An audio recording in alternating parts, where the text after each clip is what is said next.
Spa was a tricky one, and there were certainly drivers left with more respect for the Ardennes Mountains than before. The hills of Appalachia might not carry the same weight, but VIR is no less gorgeous and just as challenging. Strap in and get ready to ride the roller coaster of the new Dominion as we get ready to watch the PCA Sim Racing Series 11 Pro Class, live here on Podium Esports. Hi, I'm Joe Peak, and with me in the booth tonight is DJ Clark. Cameron Abernon is on social media, and Ryan Bauer is producing while using cameras provided by Dougie Beer. Now, much like we saw in the first event at Spa, we have our three winners from the Challenge, Sport, and Club class with us once again for the winner's circle. This is Casey McDonald, Derek Dirksen, and Klaus Nielsen. We'll start with Casey. Casey, you went back-to-back on those first two wins. I mean, that's got to give you some good feelings heading forward into the championship. Oh, it certainly does. I just trying to drive consistent, and it's paying off, and I'm just having a great time. Derek, obviously we know that was a back-to-back win for you as well. Do you feel like there's something to that when you get that momentum going? Do you not pay attention to those sorts of things? I mean, what does that do to you psychologically? You know, I can definitely see in my rearview mirror I haven't had a lot of room behind, but I try not to let that bother me too much and just focus on the road ahead. And Klaus, you're the odd man out. You come in and take a win. Is this your first win in the series races? It is, yeah. As far as the series are concerned, I'm typically a mid-pack guy. And all of a sudden, yeah, I guess I found a little bit of a trickery there. Oh, that's fantastic. Let's hope you can carry that on. Casey, we had pretty hot conditions for some of the other races, and I think it was somewhat warm for you guys as well. With this being a fixed setup, do you find it difficult having to adapt to the weather that is just kind of put in front of you guys, and you have to just deal with it? Initially, when I was getting ready for it, I was finding a little difficulty to it. But once you get it down, you start just putting the laps in. It seemed like you can control the car, know where you can push and where you can't, and it kind of just kind of adapt to all the things that come up to you. Derek, what about you on fuel-wise? Because I know you guys have to try and plan that in the pit stops. Were you close? How close do you usually cut it? Well, with fuel, I do use the auto fuel, and I try to watch how much I have left. Try to make a good judgment call if I need to add a bit of a time buffer or remove one. So I think I had an extra lap or so left. So I think it was good planning. That sounds pretty comfortable to me. Klaus, now I understand you do some real racing, and I saw something that caught my eye. It said you used to race in the Radicals in 2022. Now, did you race at Road America that year during the IndyCar weekend? Because there's a chance I may have actually seen you on track. I did. Yeah, I sure did. Well. Yeah, so I made a P5 in that race, which is pretty happy with that. So. It was a new car to me and a new track, and luckily I had the sim so I could practice a little bit in beforehand, but it was a fantastic weekend. I loved it there.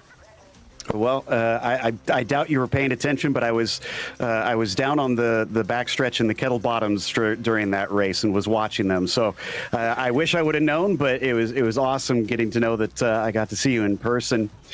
Real quick, we'll go one last question for each of you. We'll start with Casey.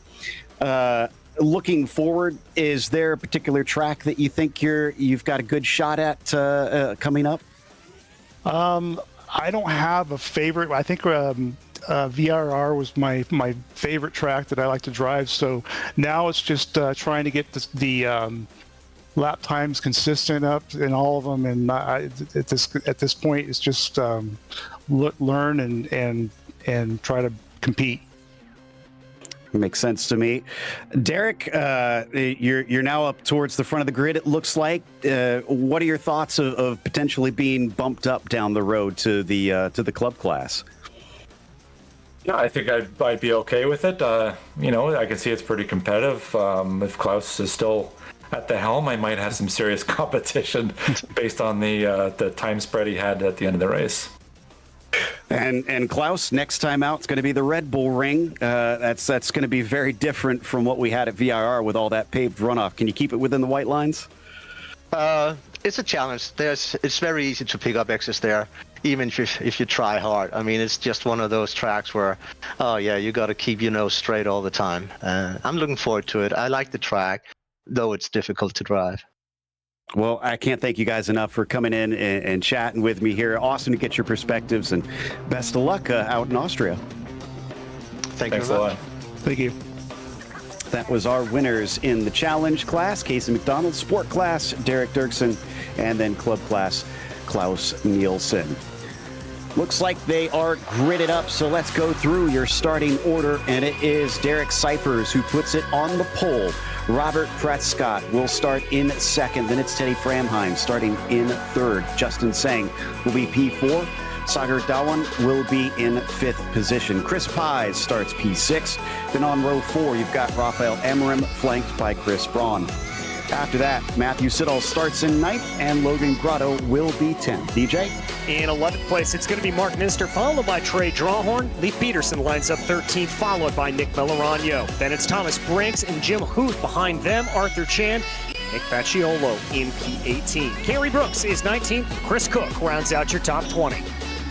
21st goes to Chad Henson, with Enrico Gregorato starting 22nd. Then it's Rich Minkler in 23rd today, followed by Rodney Campbell on his outside in 24th. Quarter century mark goes to Michael Patterson. Nicky Chan going to be starting a bit far down in 26, as Robert Rose will be 27th, and then it is Ryan Cowley 28th. Next row sees Rob Rodriguez and Jake Faulkner.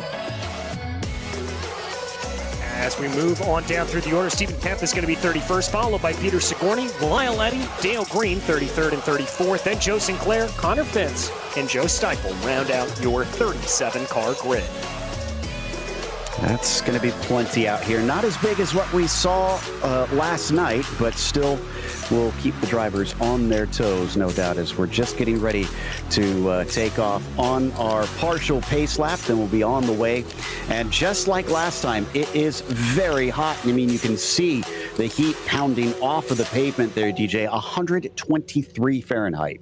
Yeah, and that's going to be very, very tricky for these drivers. We're dealing with a track here that has a lot of lateral load going through the tires, specifically coming up through the snake and the climbing S's.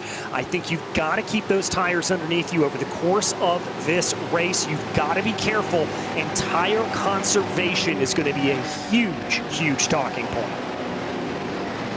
Well, as we have said before, this is the pro class drivers. So this is the top of the top in terms of speed, skill, and talent. So it is going to be difficult to take the win up here. But guys like Cyphers, Prescott, Framheim, they're going to be up to the challenge. We've seen them do it before. But who will come out on top today as they exit out of Hogpen? The pace car is in, and Cyphers has to wait for the call from the top as they're stacking up a little bit behind them. I saw a bit of car contact. Hopefully that is it for that as they get ready to fly down into turn one. There's the green flag, and it is a good start for Cyphers, but looks like Prescott is matching him coming down into turn one, into the horseshoe. He's going to try around the outside, but it looks like he's got a contact though with third place. Oh, that was a big dive down to the inside. That's going to send multiple drivers around. Prescott breaks. I see Campbell dropping down through the order. It is absolute calamity coming down through horseshoe. Oh, this is not what we wanted to see. I think Chris Cook also got turned sideways, but he's able to get it going. Cypher still leads. Sang is going to be able to take that second place as Sagar finds himself in third. Mark Nistor still plunging down my timing tower. He must have had a serious problem. Yeah, he must have had a serious problem. As we take a look at the leaders, what that is going to do here at this point for Derek Cyphers is allow him to be able to pull away and out into relatively clean air as he runs. So that's going to be a big boon to him. The biggest gainer out of all of that, I think, is Nick Facciolo up 8 on those first few corners there, managing to sneak through all the melee. But up at the front, Cyphers, as you mentioned, pulling himself a handicap of about a second over Justin Sang right now. And they're going to come out of Oak Tree here in the mid-pack where things have been severely jumbled up. Prescott's fallen down 14 positions here on the first lap and now has to make up for it. Yeah, he's really going to have to dig deep here at this point in a 40-minute sprint race. That is going to be hard to do, to try to catch back up all the way through the field. But we know Prescott has got the speed to be able to do it. They now file their way through roller coaster for the first time. Not seeing a lot of side-by-side through the field.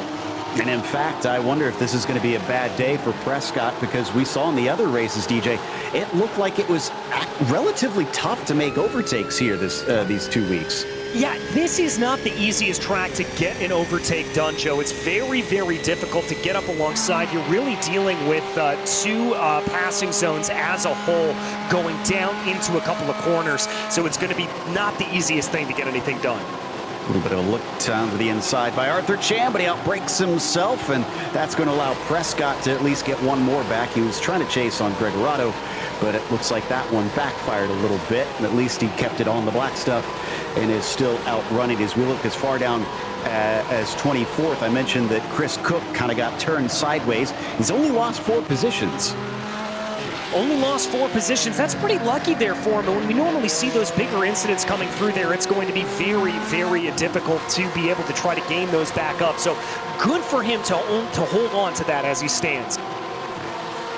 Thankfully, that did not bring out a yellow flag. So we will stay green. That was a big problem back at Spa, but we haven't seen it at all here in these 2 weeks. Oh, and I just saw a car off, I think at South Bend. That was Jake Faulkner a little bit back there. I'm not sure if we caught a glance of him on screen, but he seems to have had an issue up through there and is going to find his way back up the track. Meanwhile, we're going to be checking in with Chris Pies. He's chasing on Dawan for that podium position. Yeah, he's trying to close in here at this point, but the gap is expanding. It's now up to 0.7 of a second between himself and Dawan. He's going to have to try to dig in a little bit more if he wants to go. But, Joe, let's remember what we talked about earlier on in this broadcast. Pies could very well be saving a little bit of tires here at this point in the running. Well, the first week of VIR, we had winners going back-to-back, and then we didn't have a back-to-back winner for Club. We're not going to have that for Teddy Framheim unless something crazy happens out there, because he's 35th. Trey Drawhorn, in the meantime, down here in 8th position. He is in the thick of the action. Well, he's in the thick of the action in wherever he is right now. That kind of has the makings of a dorm. I've got to say, wish I had that when I was in college, to be able to go through that and have my friends to be able to cheer me on like that. But Trey locked into the zone here at this point, running in 8th place. Pretty sure my dorm mates would have been very annoyed with me racing all the time. But regardless, as we climb up through the snake, you can see him try to catch up to this group in front of him, which includes Pies and Sang and many of the front runners here as they continue to drop off of Cyphers, who's also pulling away from Dawan there in 2nd place. So that is looking quite good for our leaders, at least in the early stages. But this is an open setup series as opposed to the fixed setup that we saw in Challenge in Sports. So that could come into play later in the race if you've got a car that is good later on. Yeah, it's going to be good as they go. We look out the back here of Briggs as he tries to hold off the tack from Melorano. That's only about 0.4 of a second, the gap here at this point, so that could certainly close on in a little bit more. But again, this is the point where you think you could do it. Oh, but we've got a little bit of side-by-side farther back on that as Gregorato looked at a move there. He was thinking about it, but he just didn't have the overlap, and Melorano is going to be able to shut the doors. We now hop on board with Gregorato. Look at how it just clatters over the curbs here down through Hogpen, but he needs as good an exit as he can get here up the main straight, the 2nd longest acceleration zone. Yeah, he's going to need to get to good run here. This is the much safer overtaking opportunity, Joe, coming into Horseshoe. It's a little bit difficult to try to get it to go. Gregorato going to take that look down to the inside, but Melorano holding it off well in that Duncan machine. He is going to block it off well. Yep, in fact, he's even going to cover the inside down in a NASCAR bend just to play it safe, although he's a little bit offline. He looks slow. It's going to make him vulnerable, and Gregorato thinks there might be another chance of the left hook, but no. Once again, he cannot manage to get his nose underneath the quarter panel of that Porsche. And he's got to watch out because Robbie Prescott's back there, and we know he is going to be fast compared to them based on qualifying. Yeah, they're going to have to be very, very careful about that number 13 because Prescott's going to look to try his advantage here at this point. And if I'm Robbie Prescott, I'm probably having to keep my emotions relatively contained here at this point. Tuck everything down, push it down a little bit because the blood's probably up. We know how good he was. He's got to be upset that he's far down this through the order. And so he's just got to kind of bring everything down and attack this calm, cool, and collected. Unfortunately for him, he seems to have cut the course going through the snake because he suddenly had a black flag and fell off the group that we're riding with still. In fact, if you look in the rearview camera of Greg Roddy, you couldn't even really spy that tiny little dot. There he is now, having fallen off the back of that green and black car. And things have gone from bad to worse, DJ, for Teddy Framheim. He's given a black flag for that contact on lap 1. Oh, when things go bad, they just continue to go bad here at this frame. I'm going to have to come down into pit lane as he runs and serve that penalty. Wow, that's going to be rough to make up those spots. He's basically is going to have to hope that other people have offs and incidents if he really wants to catch and pass a few people. Otherwise, I don't think there's going to be much in it as down into the corner. I think that was a big look from Ryan Cowley in the number 1 that couldn't quite get to the inside of Rodney Campbell, but definitely made him at least glance in the mirrors. Well, and sometimes on a track like VIR, that is what you have to do, is just take those little looks to try to see if you can get the driver in front of you to bite and to see if they can put themselves into a position where they're going to make a mistake. That's good heads up. Meanwhile, watching down here in 9th, that looks to be a battle, I think, between Trey Drawhorn and Matthew Siddall. No, excuse me, we're watching the battle for 10th. Rather, that's Facciolo that we've got on screen of the bright yellow machine being chased by Leif Peterson. In fact, both of them in yellow. That is going to be the number 25 that is leading them, Facciolo, in that 10th spot. Great exit for Peterson. Don't know if it's going to be enough, though, but he's starting to reel him in a bit. Starting to reel him in a little bit here. Oh, Melorano committing to the bit. I love it, I love it, I love it. Look at that in the VR, but with the full Duncan outfit. Yeah, we saw this 2 weeks ago as well, and yeah, he's definitely loves his Duncan. The only thing that we still haven't seen is we suggested he had kind of donut eyes on the front of that VR, and that would complete it. We'll see if he goes and does that, but in the meantime, he is just behind that battle that we were watching. In fact, it's getting very close between those two yellow cars, and Facciolo is probably going to have to stay defensive coming down into the horseshoe. Nope, he's going to leave the door open. All right, he's going to leave the door open, but nobody knocking at the door here at this point, so nobody's going to try to go for it. Oh! He gets through. Peterson just out-drags him off the corner. I don't know if there was a slide that we couldn't see from that camera angle, but Facciolo just got pounced upon. Absolutely pounced upon there at that point, and here they continue to play themselves out. My goodness, where we weren't expecting it, this is remarkable. Yeah, I mean, it looked normal on the way into the corner. I just suddenly saw halfway through was falling behind him, and that was a bit strange to see. Meanwhile, behind them, Prescott is caught back up to Gregorado, but still has work to do. This is the battle for, it says for 15th, but I think that's the front of the group, actually. Leif Peterson, potentially. There is your 15th place driver, Prescott, chasing 14th, and in front of them, someone going off almost, I think that was Briggs going wide at Oak Tree. Briggs going wide at Oak Tree here at this point. Everybody just trying to hold this together because remember, Joe, as they continue to have a little bit of a problem left, right, and center, they're just going to continue to make those mistakes if they're put under the pressure. Ooh, up the inside there. Briggs is going to be able to sneak by Facciolo in the end. Meanwhile, Justin Sang here in third position is keeping touch with Darwin. He's still within about 0.6 of a second, but I don't think he's within striking range is the problem. We'll have to watch those pit stops because we're getting to where the pit window is opening, but I would not expect them for at least another 15 minutes from most of these drivers. If he's still this close, DJ, that could be an issue if he tries to undercut Sagar. Yeah, it could be a little bit of an issue here at this point if he does indeed try to go for the undercut, but let's see. Remember, we do have those pit stops coming out. Indeed, you can see the gap now between P1 and P2 up to about 2.2 seconds, continuing to get himself as far out of reach as he can go. Derek Cyphers has great control of this race so far. And I'm kind of half watching Melorano and Gregorato because they're side by side back behind this group. There you can see them coming across the screen. Oh, and Gregorato gets punted into the wall. Oh, Gregorato having a very, very rough day here at this point, and he is going to be in a tough position as he tries to get that back together.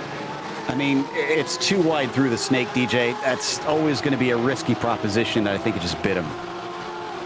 Yeah, I think it did too. Too wide through really any area of this track that is not one of those two major overtaking opportunities. You're just going to find yourself in trouble.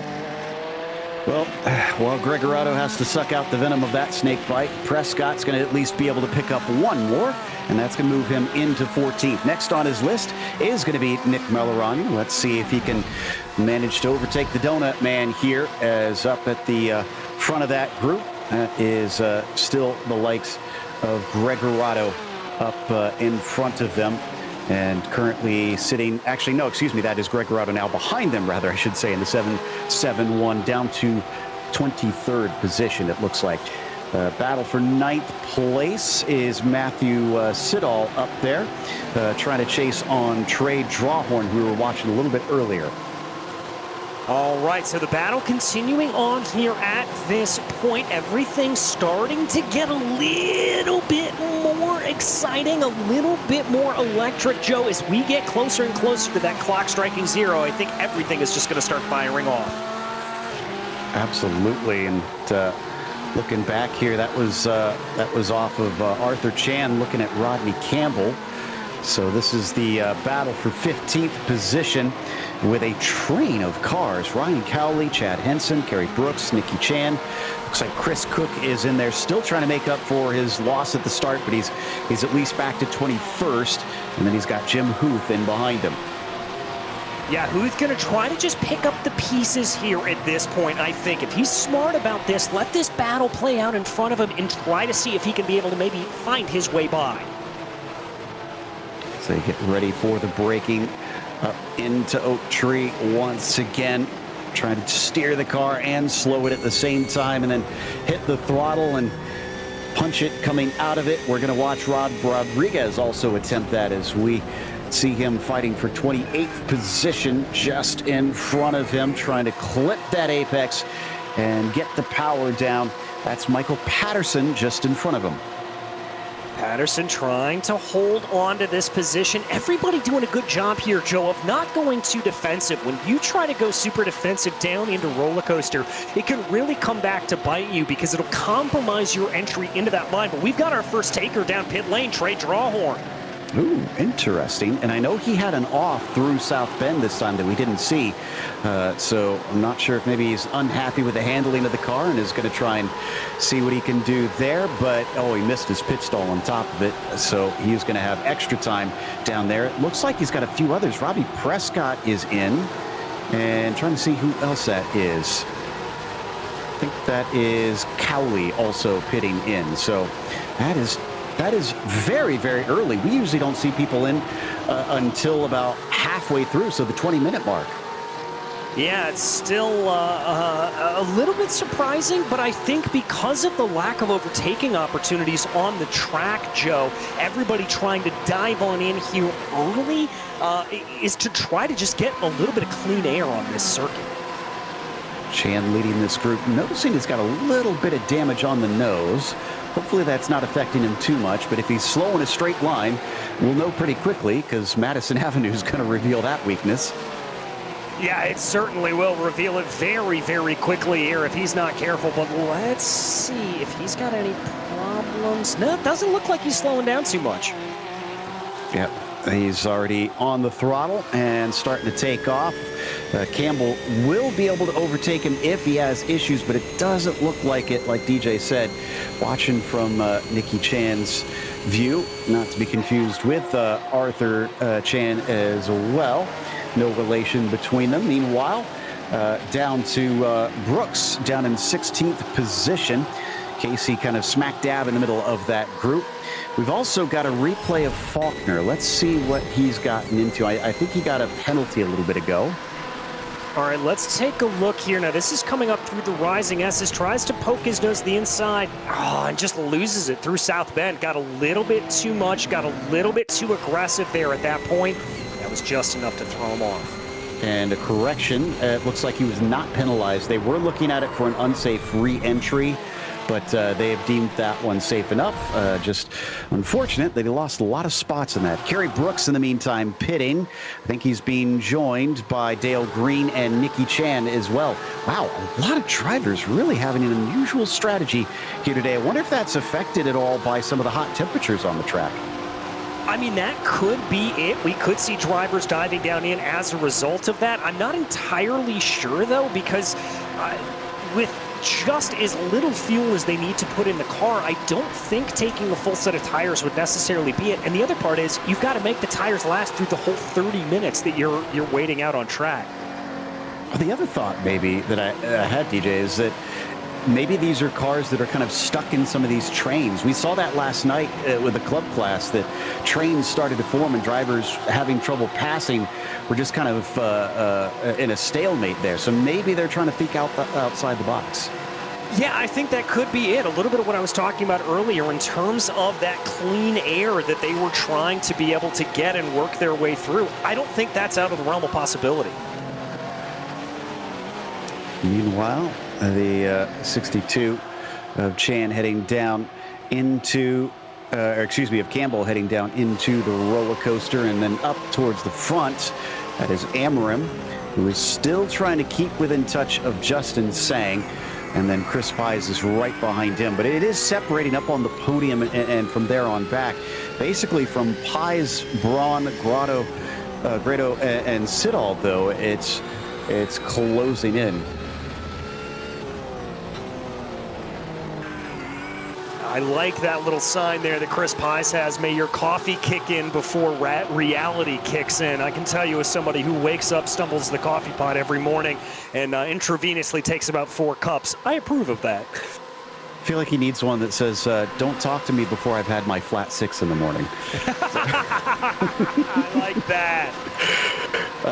Meanwhile, checking in with the TV cams on Amarim as we get shots of him heading through, and Pies as well, heading through South Bend and into Oak Tree. All of them trying to maximize what they can through there.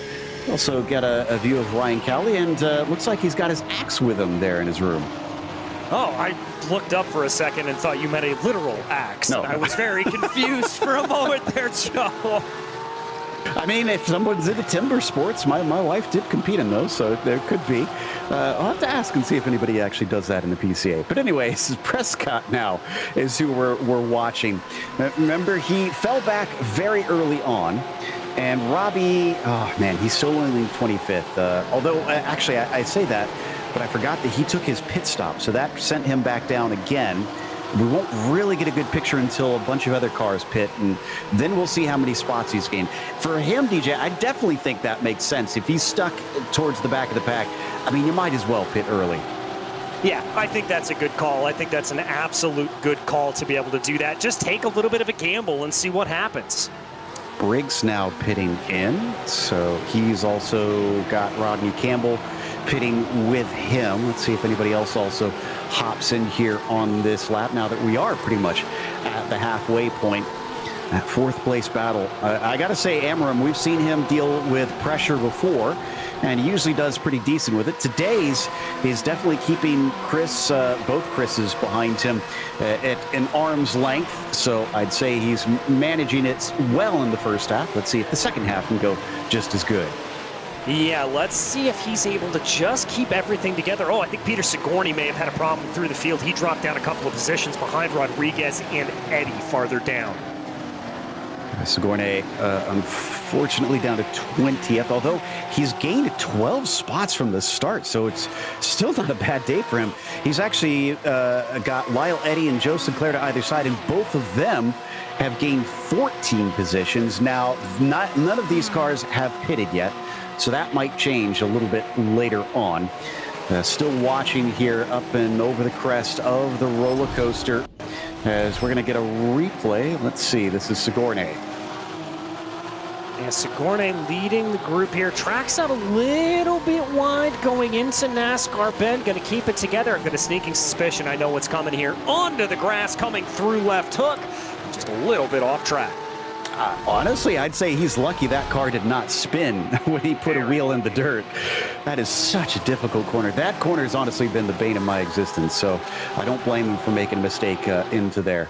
As on the bottom of your screen, Cyphers has not extended his gap, interestingly. It's still about 2.2 seconds. So looks like Sagar has definitely been pushing hard and pushing Derek so that he cannot get away. On the bottom of your screen, Arthur Chan is just ahead of Henson and Huth.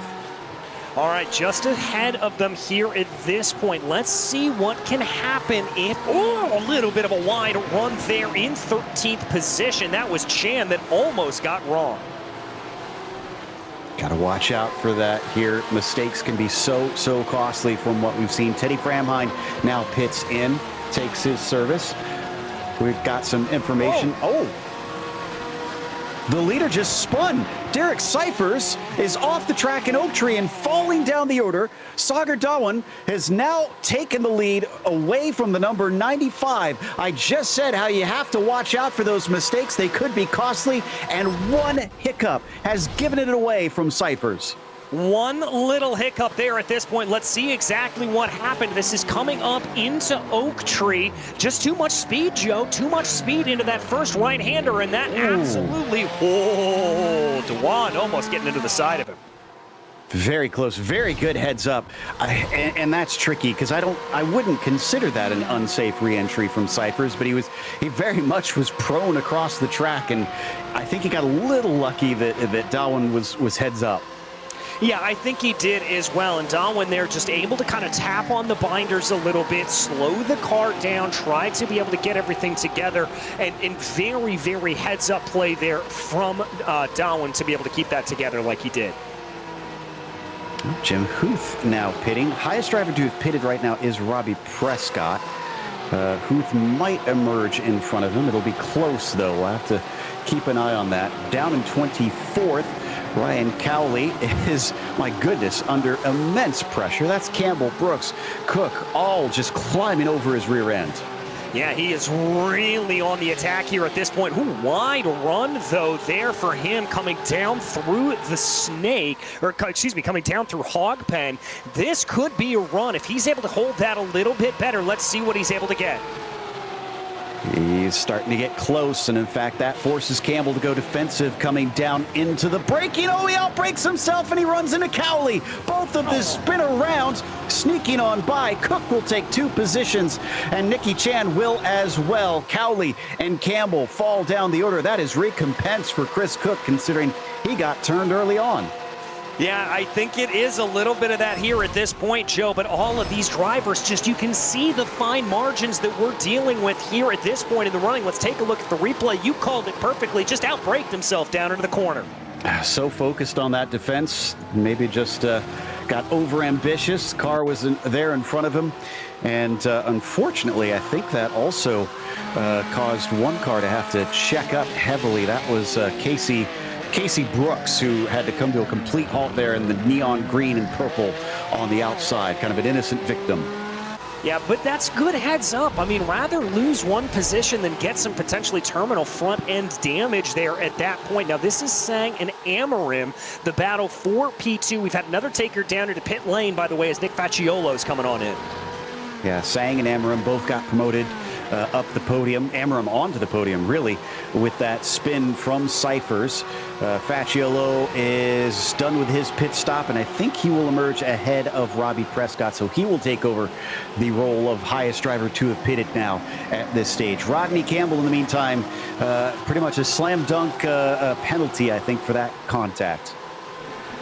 Yep, I think it is there a little bit as well. We take a live look on board Stephen Kemp. Full VR immersion there as he brings his way around, trying to close in on 13th. Rich Minkler up ahead of him. But I think his more pressing concern is Robert Rose coming up behind him in that number 443 Porsche. Can we just point out that Stephen Kemp is driving the number 37? And take a look at his little model.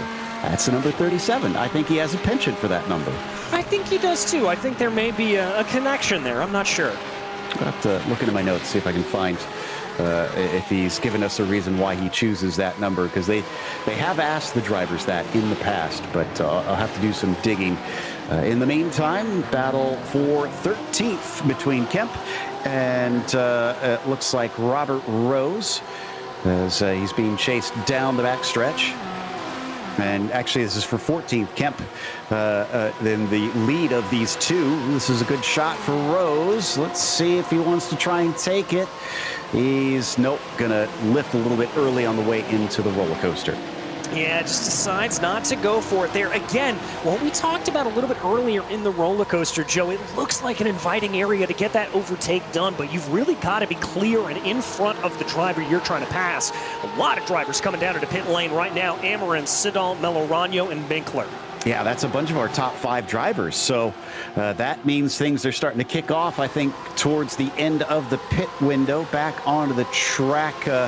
Looks like Amarim and Grotto managed to find their way safely into a nice opening at this stage. Ryan Cowley, in the meantime, needing to make up for being involved in that incident a bit ago as he flies down the hill in that number 1. Currently sits in 28th. He's been in the pits already. Here is our former leader, Derek Seifers. Still needs to take his pit stop. He is caught back up to Chris Pies. Has not been able to make a pass quite yet, though. No, not quite able to make the pass here at this point. And I've got to think it's going to be pretty tricky for him to get a pass done on Pies. Pies is a very, very stout defender and knows exactly how to position that number 453 to put off any sort of attack here from Derek Seifers. Breaking into the roller coaster once again. Both of them do need their pit stop. I'm anticipating we'll be seeing most of them in based on the fact that we had a number of higher up drivers pitting last lap, and indeed Dawan, Sang, Pai, Seifers, Braun, they're all in. All right, it is time to everybody pretty much come on into pit lane, and it looks like here at this point that I think Chris may have gotten a little bit of damage from behind as Seifers may have run into the back of him. Yeah, you're right. He did, unfortunately. Maybe he was pushing that a bit much on the way into pit lane. Chad Henson, in the meantime, also pitting. Looks like Kemp going to find his way in. Who will emerge our leader of this group? Oh, it's going to be tight for the lead. Actually, it's Chris Pies and Sagar Dawan side by side down into the corner. In fact, they were emerging at the exact same time, neck and neck out of pit lane, almost contact between them coming off the turn. And Rafael Amarim is right with them. 1, 2, 3 together on track after pit stops. Joe, I think we've got a little bit of a race on our hands here at this point, and don't look behind Seifers, Sang, Braun, and Grotto. They're all close, and this absolutely anybody in the top 7 could take this away. Look at how close Pies is. Oh, and that was a little mistake from Dawan. I think this is an opportunity from Chris. He's going to duck out to the left-hand side.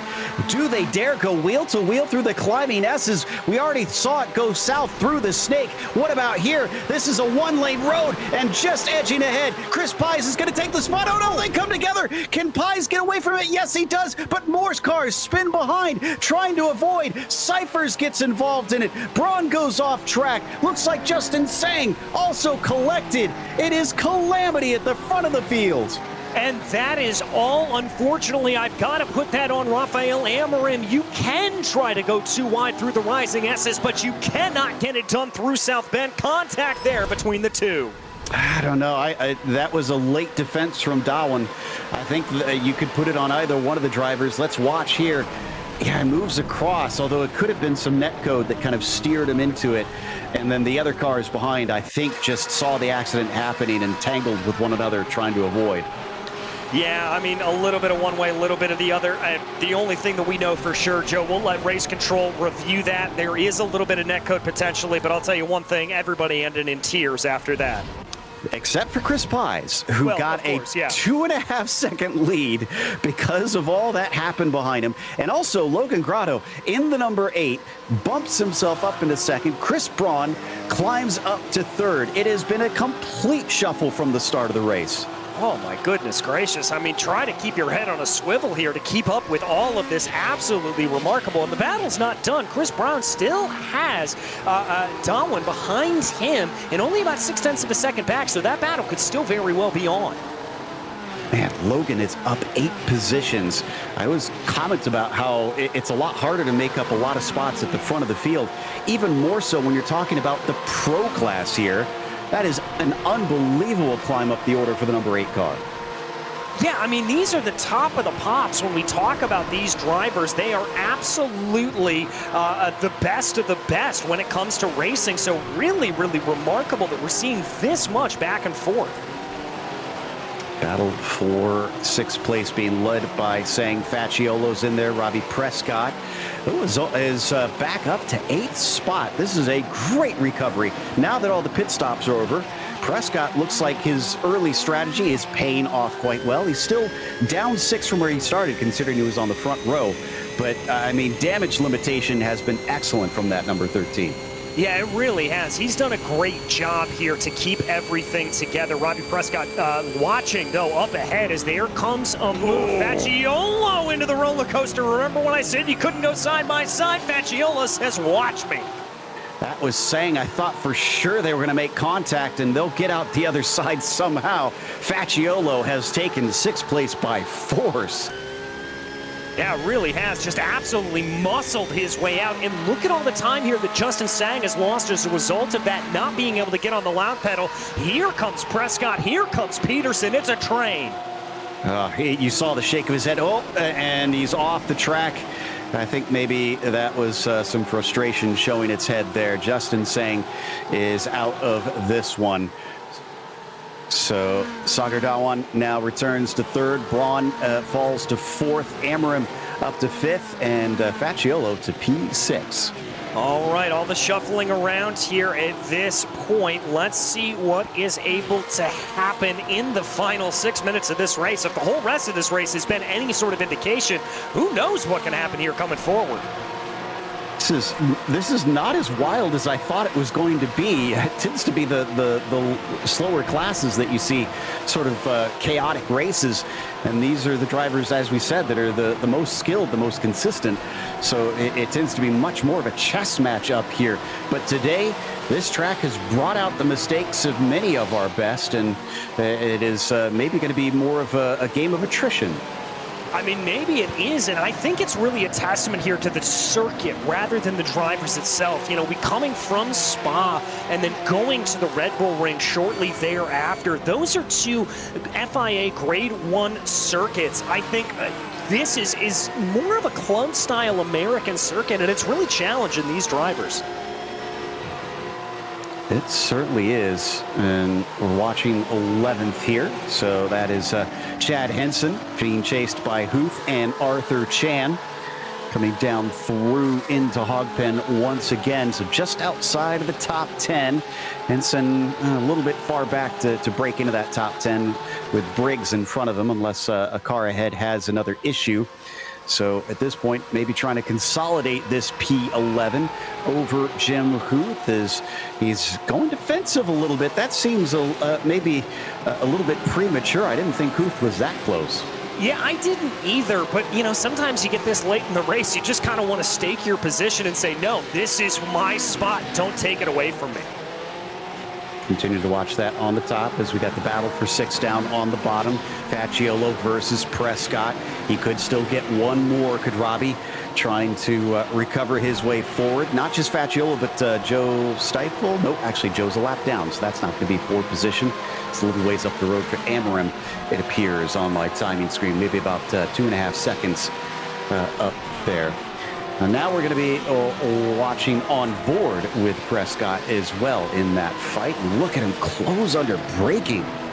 Yeah, he feels very, very comfortable on the brakes of that 992. Everything working together, and a little bit of the dragon move there of the 003 trying to get out of the way as Stifle is doing the right thing there, but everybody trying to steal the draft off of him as they come down Madison Avenue. Yeah, that scared me for a second. I'm not sure if they were caught out, but they made good use of things. Looks like Chris Braun was given a black flag. Oh, that's our 4th place runner. Oh my goodness, Chris Braun is going to tumble down the order after that. Oh my goodness gracious, more calamity, more drama coming out here late on in the race. Wow. So that is frustrating to see for the 258, and I guess that means Prescott now up into 6. Could he crack the top 5 as he challenges Facciolo into the first turn? He looks around the outside. That is difficult to do, and he doesn't make it stick, but gave it a right go. Yeah, he's trying to work for it here at this point. He knows there's only about 2 laps left to go in this race, and he doesn't want to wait around for it by any stretch of the imagination. Ooh, little mistake there by Prescott coming out of the right-hander down into the snake. That's Leif Peterson just behind him. So he could try and pick that one up. Also, we should mention that Facciolo's up 13 from where he gridded. Fantastic race for that yellow number 25.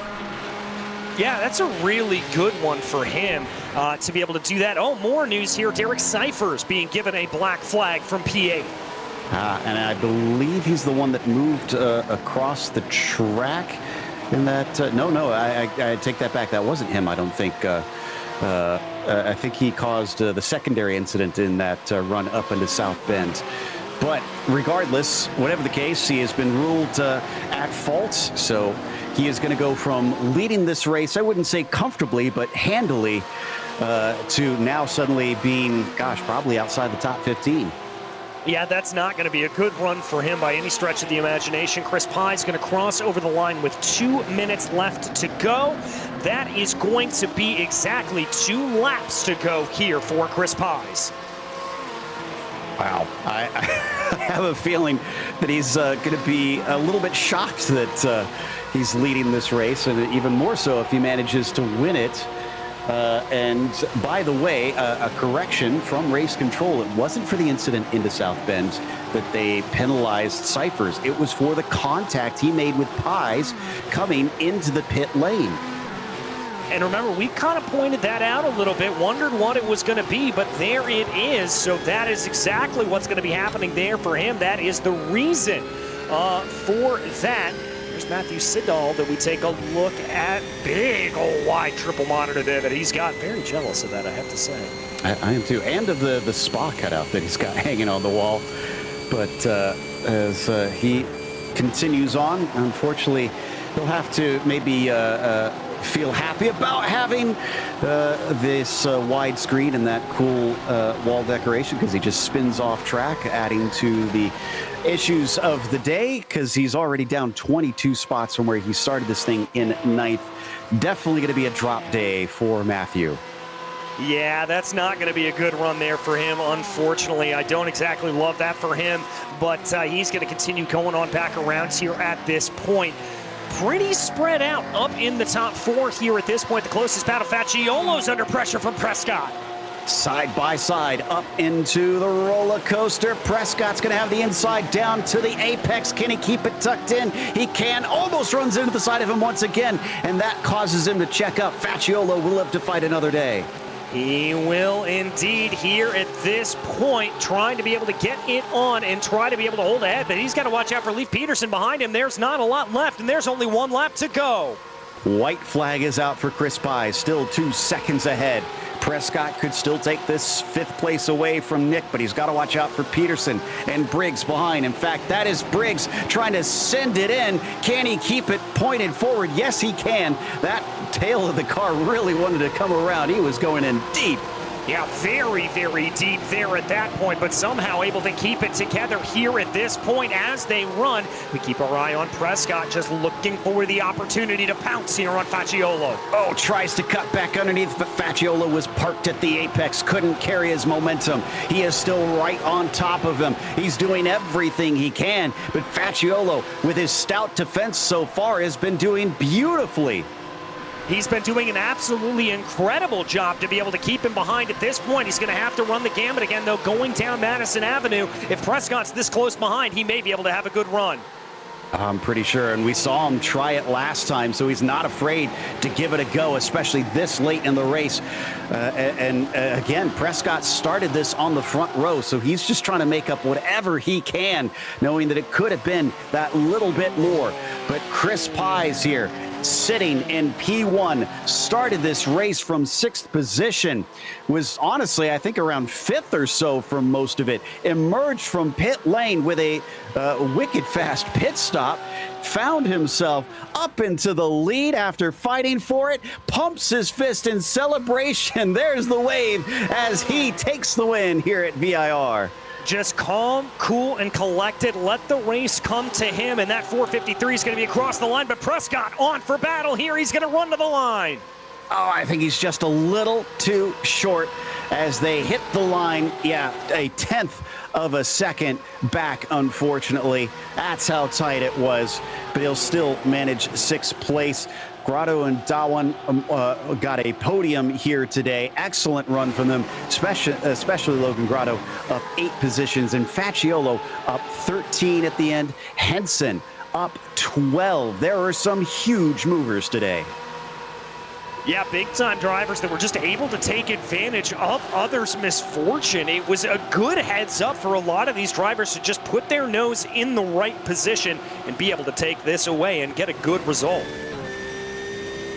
Trey Drawhorn, was very slow to the line. Wonder if maybe he was out of fuel, as Nistor is going to finish ahead of him in the 005. And I think that is the last of our cars. Rodney Campbell looks like the last one on the lead lap down there in 34th. That said, 35 out of 36 finished this race, but at the front of them, it was Chris Pies with Logan Grotto finishing P2 and Sagar Dawan in 3rd. After that, it was Rafael Amarim finishing P4. Facciolo going from 18th to 5th. Robbie Prescott recovered to a 6th place, and Leif Peterson was 7th. Then it was Thomas Briggs in P8 today, Chad Henson 9th, and Jim Huth 10th. In 11th place, it was Arthur Chan, followed by Chris Crook, then Kerry Brooks and Enrico Gregorato. Nicky Chan rounds out your top 10.